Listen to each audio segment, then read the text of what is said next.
Hello. This video is a walkthrough of the Contract Management Plan template. This is a very long video. You may only be here to listen or understand some particular section of the plan. So I suggest you look down in the description and find the section that interests you and just click on that timestamp and it'll take you directly to that part of the video. If this is your first time though, I suggest you listen to this introduction and then you can jump around as is necessary for you. So let's get started. If you haven't yet already, I suggest just pausing this video and skimming through the template itself. Just become familiar with the different sections and how the document is organized. I hope what you discover is that this document is meant to take information from many sources within MCA, the MCC guidance, and the contract, and put them in one place for easy reference and help you create a plan to manage your contract. This will reduce confusion amongst your team and your stakeholders because everyone will be closer or on the same page. This will also save you a lot of time. When issues come up, you'll be looking through your contract trying to find the same things over and over again.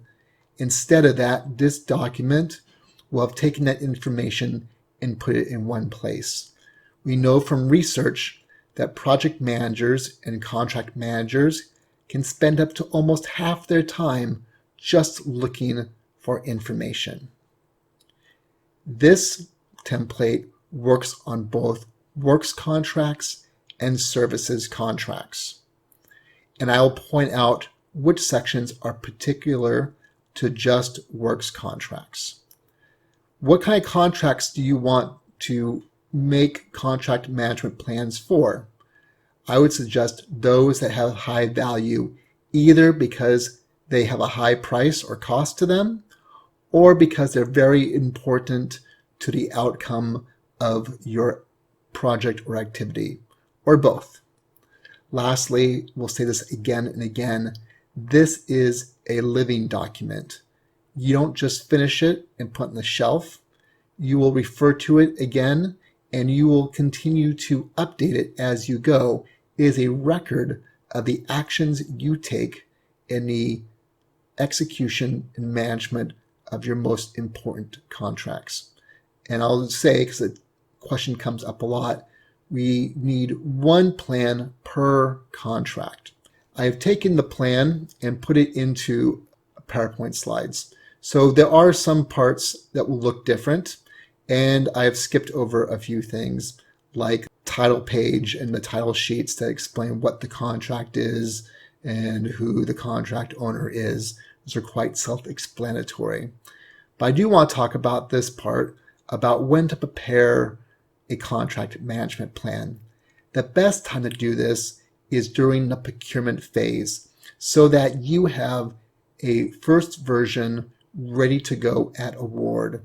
And I would suggest in your kickoff or before your kickoff, sharing this with the consultant or contractor so that they know how serious you are about their performance and that you will be monitoring their work.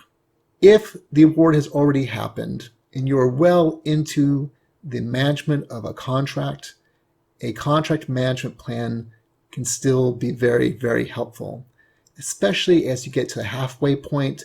That's when issues that were maybe quiet before have come back around, or the more important or serious issues are getting more attention because time is running out. A contract management plan can help you focus your energy to address these issues and know which course you want to take. So let's get into the plan. There's these first three parts: the description, the purpose, and the governance structure. The description should be a half page or a page at most of your project that is impacted by this contract. You can take this out of the project charter that you've developed. And if you haven't done one, I suggest you do. Otherwise, you can use the language out of the compact annex on projects, or you can create something yourself. but I'd say it's worth going and creating a project charter, project brief. The second part is this part on purpose. I would keep this very short. Really, you can see in the blue text, it's one sentence. It's just to ensure that the roles and responsibilities of all parties are clear. And that is what we're aiming for. This last section is the governance structure. If you have not yet created a governance structure for your project or activity, I suggest you do so. You can come to our website and we have very short guidance on how to create a structure. I'll show you one. This comes from a compact where an MCA has a contract with a performance-based contractor. They're in the middle at the bottom. Their job is to get paid as they save water for the water utility of this compact. You can see other key stakeholders here, the utility customers, and the businesses that resell that water to water kiosks, sometimes on bicycles. You see there's two types of lines here, a solid line and a dotted line. The solid line is the contractual official relationships. This is where direction is given. So between MCA and utility, maybe an MOU or an IEA. Between MCA and the contractor is a contract. But there's also these dotted lines. These dotted lines are for information and consultation. They are not to give direction. The utility cannot give direction to the performance-based contractor. That is the job of MCA. If the utility sees something wrong and they want to give direction, they need to discuss that through MCA. Without diagrams like this, confusion can take over. You may in your mind know exactly how this is supposed to work for your project or activity. However, if you were to create this diagram and show it to others, you may be surprised that they didn't see it the same way, but this would help you get on the same page or get them on the same page with you. Here's another one, a little bit more detailed, and that's fine. They thought this was important. This is for a unique sort of situation, but to say that these governance diagrams work in any situation. So here at the bottom, you have USUG. This is a water utility, and they are being mentored by another utility, the mentor utility. And the contract that MCA has put out is for this facilitator, the twinning facilitator, to help facilitate the learning between these two utilities. And you can see through the dotted lines and the solid lines how direction, control, and information flow. This is very helpful for anyone to understand because these might seem straightforward but can be rather complicated relationships. This section is the risk management section. If you have done a risk workshop with us or with others, you may have your most important risks already, and you can put those in here. I would not put more than 3 or 4. These are the most important risks that you want to share with the other stakeholders and project implementers. Here's an example. One of the concerns here. So in this case, the example I'm using for this plan is for a project management consultant. And one of their tasks is to review the designs of the design consultant. There's a concern that the design consultant may be late. And so you can see we've discussed the risk, and then we discussed what action we will take. In this case, a much more direct role with the design consultant to make sure that your requirements are met. If you've already done risk register, you can just cut and paste directly from there. This next section is for key contacts, roles, and responsibilities. Now, this doesn't just mean key staff. This is anyone that is important to the execution of this contract, even if they are not named in the contract.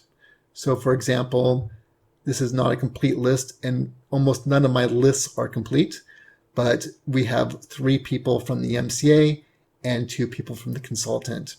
And so you can see there's a hierarchy here. The DCEO is the person named perhaps in the contract as the lead representative for the client, but the day-to-day is managed by the project director and the contract manager. And here's their contact details. Likewise, for the consultant, there's the project sponsor. This is the person who probably does not live in country, maybe, but probably not. And they are overseeing the project from the head office, and they control the cash flow. In country, you may have a senior director or resident director, and their job then is to be the day-to-day liaison for the contract. So I just have listed 5 here. You may think of many more. This next section is the communications and reporting procedure. Some of this can be found in the contract, but it's not always the case. You need to think through how you will communicate officially and informally with the consultant and with the other parties. If they have questions, if there are contractual notices, it's important to know how this will be done. Otherwise, you could be blamed for not hearing the question in a meeting and not answering.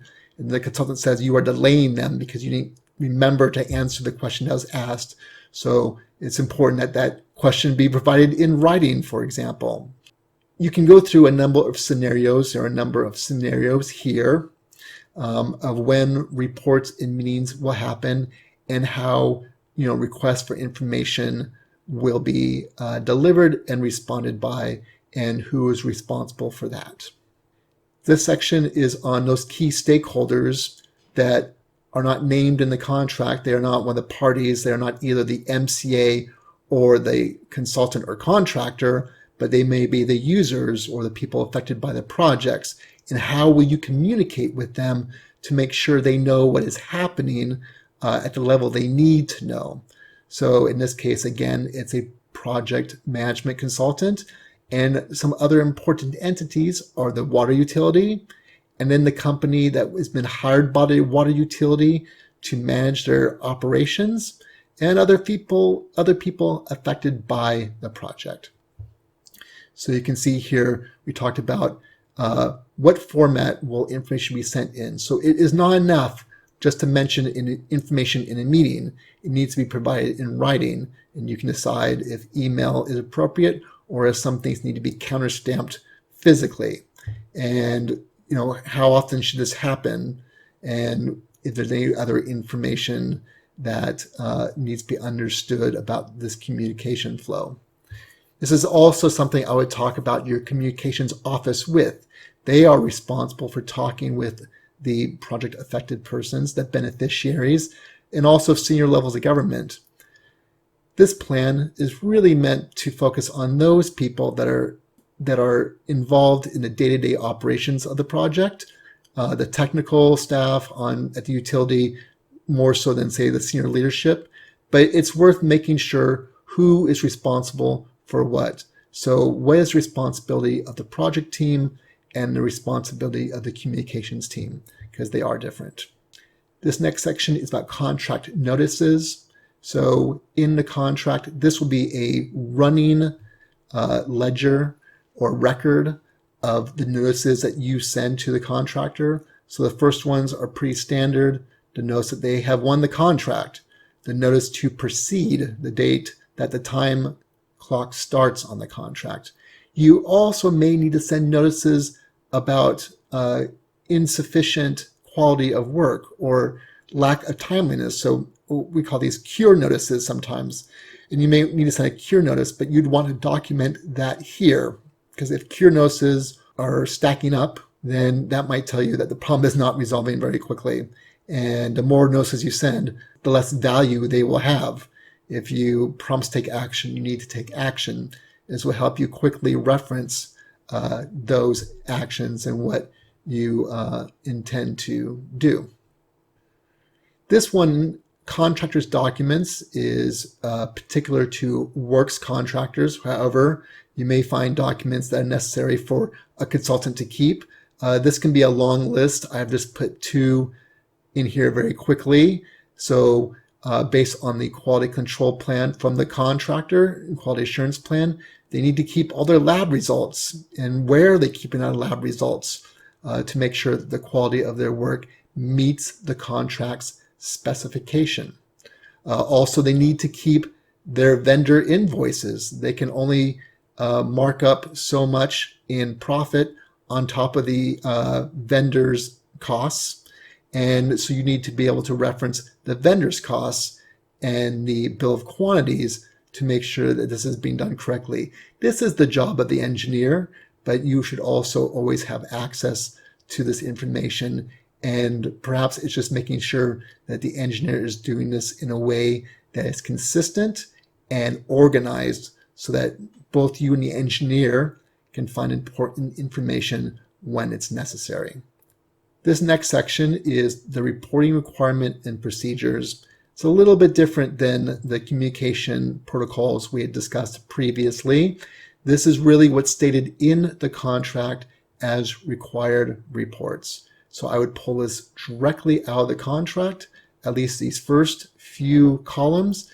But then where does these documents go? Who is responsible for reviewing and distributing these documents, and what needs to be done with them?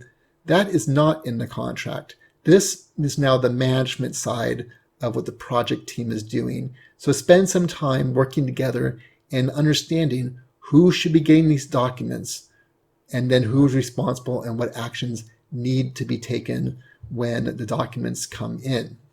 This is an important section, and that's the issue escalation procedure. When something goes wrong, what do you do? In the past, we've had some extraordinary examples where if something very little went wrong, the contract manager or the people in charge wanted to immediately terminate the contractor, and that was not appropriate yet. Other times, things may just sit and simmer or cook for a while until they become too big because people are not sure how to deal with these issues. Here, the goal here is to understand, what does the contract say? And if the contract doesn't say what to do, then you need to fill in what you're going to do for different types of issues. Here we've ranked them as low, medium, high, and critical. And I suggest you take a moment to pause and read this slide, but also go to the special conditions section of your contract and understand what has been put in place to help manage disputes in your contract. So for consultant contracts, that will be in the special conditions section. And for works contracts in FIDIC, there is a whole clause that deals with disputes and disagreements. This next section is key contractual provision. And these are parts of the contract that are important for everyone to know, and I would like to put a little bit more emphasis on. And these are just some examples, and you may find others that are more important for you. Here I just have listed a few. So for example, key professional staff. These are people on the contract that when they are replaced, MCA has to approve the replacement.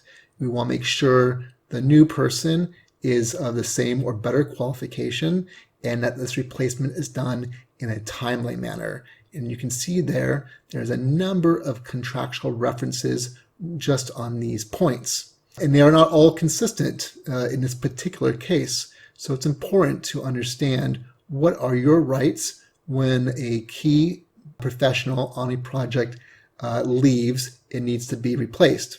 Also look at number 3, the standard of performance. This is a clause within the contract to make sure that the consultant is acting in the best interest of their client.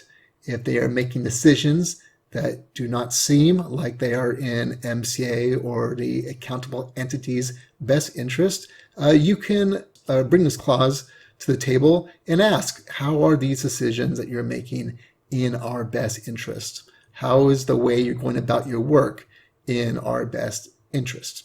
And then lastly, a very important one, I call owner's equipment, but this is any time the accountable entity needs to provide something to the consultant.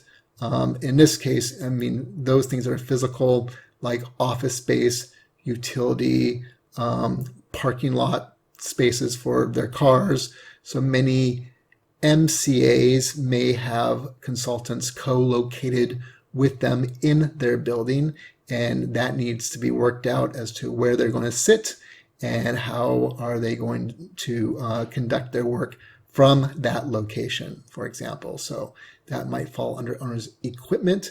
When we're talking about construction, it can go as so far as the utility or MCA supplies some of their own equipment, which may be necessary, but may also present new risk to the execution of the program, and that should be highlighted.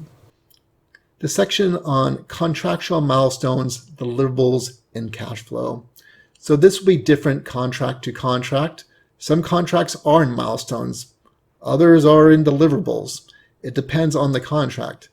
This contract is about deliverables, and I took this straight out of the annex called Annex C.2 on this particular contract. This annex and just pulled out all those documents that are required to be completed by the contractor, in this case the consultant, and when they are supposed to be delivered. Now, when I have a date for a notice to proceed, I can change these to actual dates. And I also here can have the values. In this case, there was a value for the works plan, but the values for these others was a bit more complicated. So in the payment section, that has been explained further, and we will get there. This is a section on key performance indicators.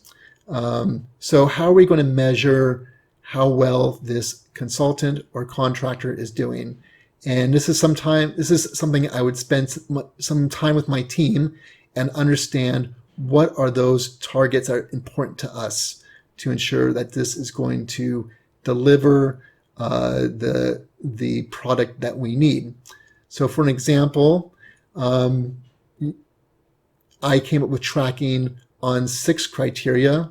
How are they doing with time, their financial management, their health and safety, and some others. And then I would give them a score on a scale from 1 to 5. And if you look at the IPM documentation, we have an Excel sheets that use this scoring method and describe 1 through 5, so you can give an accurate score. And we're always hoping for 3, 4, or 5. And we do that monthly. This has a lot of value to the project director and to the contract manager, because you can start easily tracking where things are going wrong.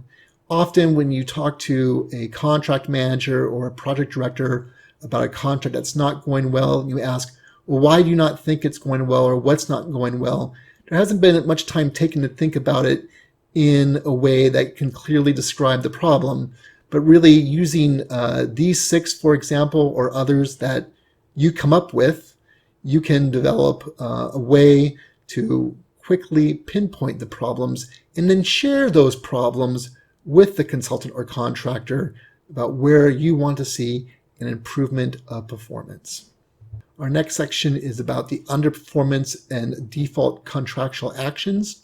So this is a running total of things that have happened and what you're doing about them. And so you don't need to fill this out before you sign the contract, because they haven't had a chance to get underway yet. But in this case, I just made an example.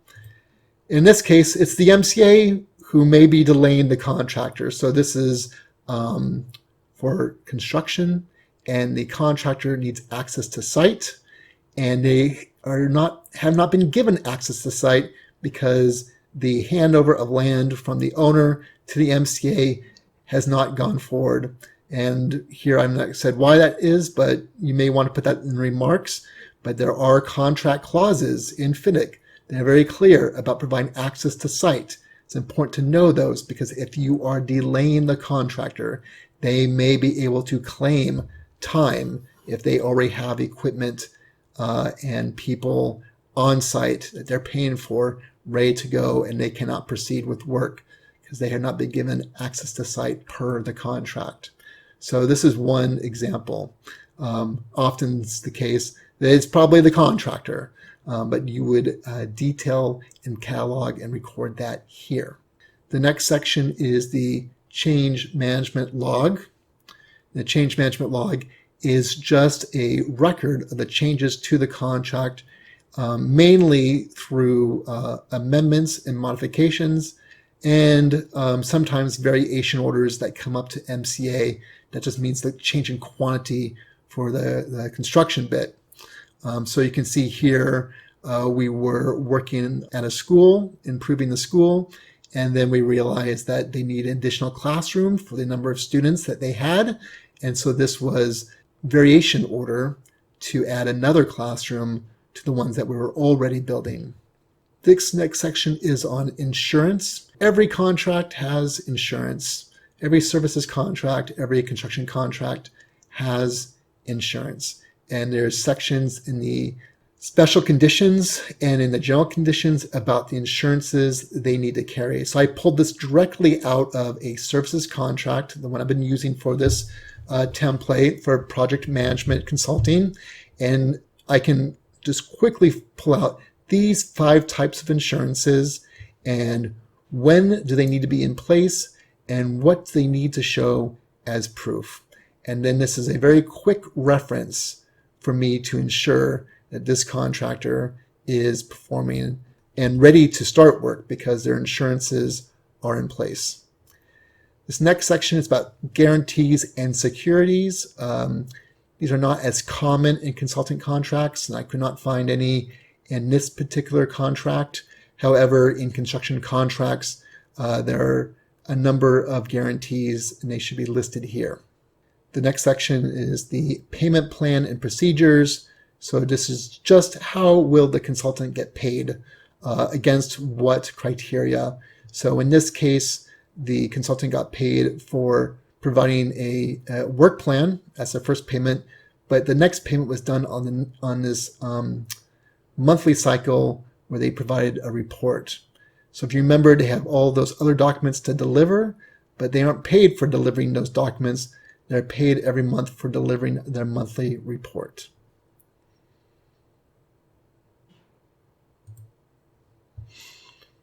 This section is about records management. How will you and the consultant or contractor maintain records up and through the end? So I would spend a little bit of time perhaps pausing and looking at this slide. But really what you're talking about, there's a number of documents that they can be producing that they perhaps are not sharing or don't need to share, like test results, because they only need to share test results that come out negative. So you need to know where those documents are and where you can access them. So this goes, back up to, in the case of contractors, the contractor's documents as well. So they are related sections. But this is also important because after the end of the contract, you'll need to be able to quickly collect these and archive them for MCC and for the user. The contract closure procedures, this is something that probably gets developed in the second half of the contract, unless a compact closure plan is already underway. But there are many things that need to be done as you close out a contract. And it's important to speak with your procurement agent to understand, and your fiscal agent to understand the closeout procedures for any particular contract, especially if there's vehicles and equipment that need to be taken from, since they're owned by MCA, taken in and then distributed per the compact closure plan.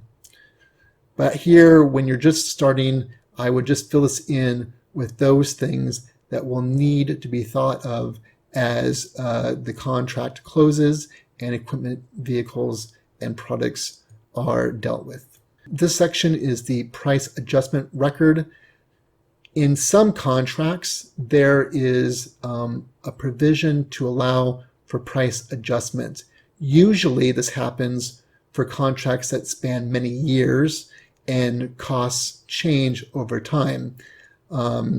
It's debatable if these are good or bad things to have these type of clauses. However, some of them are by time, so 18 months or maybe 24 months into a contract, there'll be an adjustment, or the adjustment is done against some type of market index. So perhaps for the price of cement or the price of steel, it will be reevaluated after a certain period of time.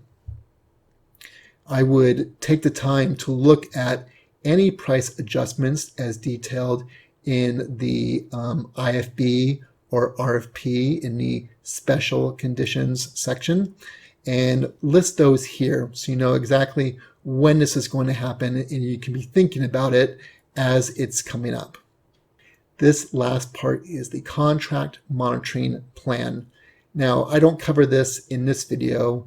Mr. Andy Mole and Ms. Monica Chavez have done a great job in covering this in 2 videos in our contract management video library. So I will put links to those, but I would refer to those about how to carry out the contract monitoring plan. And this is really thinking through what you will do week to week and who will do what in order to make sure the contracts are being properly monitored and action is being taken as it is necessary. So thank you for listening to this video. It's a long video. I appreciate your attention. If I did not cover something, a question you have, please either look at our FAQ or frequently asked questions, where we try to update and put in questions that people often have, or just write us an email and ask us, and we'll get back to you as soon as we are able. All right, well, thank you, and have a great day.